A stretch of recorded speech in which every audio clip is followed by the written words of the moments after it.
So, guys, how do you help clients weather the storm of market volatility when it strikes?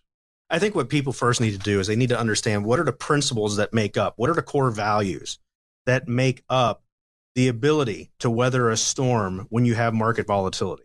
Just saying there's not going to be market volatility is like saying that you're going to have a kid that doesn't make a mistake. or saying that I'm going to drive traffic and I'm never going to, I'm going to drive and I'm never going to run into traffic. Okay. We know that stuff doesn't happen. The reality is the market is going to have periods of low volatility and periods of high volatility. And so you have to have some core values, one of which, and we follow our core values, one of which is don't risk money you can't afford to lose. Followed up by the second one, which is make sure your retirement income that you have to pay for that lifestyle that you have in retirement is coming from a place that is reliable, dependable, and consistent. So if you know you have that, you're in a much better place. Another core value that we have, the stock market provides what-if income. We talk about that. Just understand it. If you're in the market, that stock market provides what-if income. Don't use stock market money, stock market investments to provide you guaranteed income. Don't assume the stock market provides any guarantees.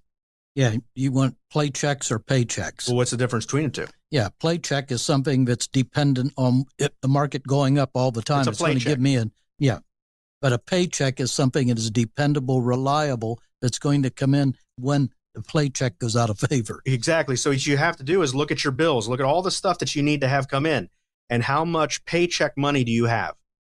Social Security, paycheck money. Pension, paycheck money. Maybe income from a private pension plan can be a paycheck income. So you just got to increase the amount of paycheck income you have to help offset all those bills. That way, when the market goes down, it doesn't really affect you because you still have all those paychecks still coming in.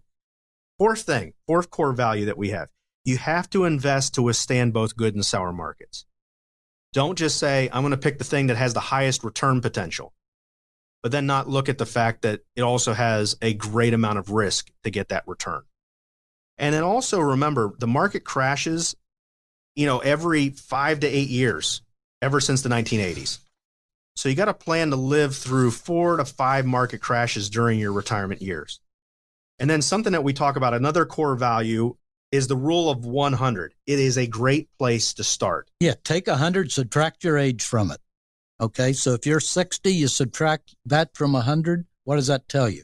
That leaves 40, which means that 60% of your money, should be safe, sound, and secure. 40% could still be not at market risk. Right. The other 40 could be at risk, right. But not going out and putting 100% of it in, granite mines or something. Well, so the rule of 100 gives you a gauge of how much should be in what we call red money, which is risk, or green money, which is safe. And then what you do, the seventh core principle, is once you know how much green money, safe money, or principal protected money, and how much red money, which is your risk money, you should have, the seventh core principle is you got to blend those together. You got to blend money in both the green investment category, the no risk, and the red, the risk categories together.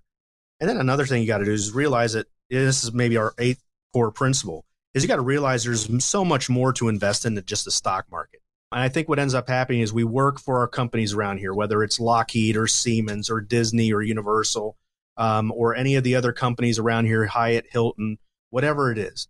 We're working for these companies and we're building up 401ks, which are invested in mutual funds and stock. And I think sometimes we just think that must be all there is, when in reality, there's so much more. There's stuff in the stock market world. There's stuff in the banking world. There's also stuff in the insurance world. There's alternative strategies. There's all sorts of different things that you can get into.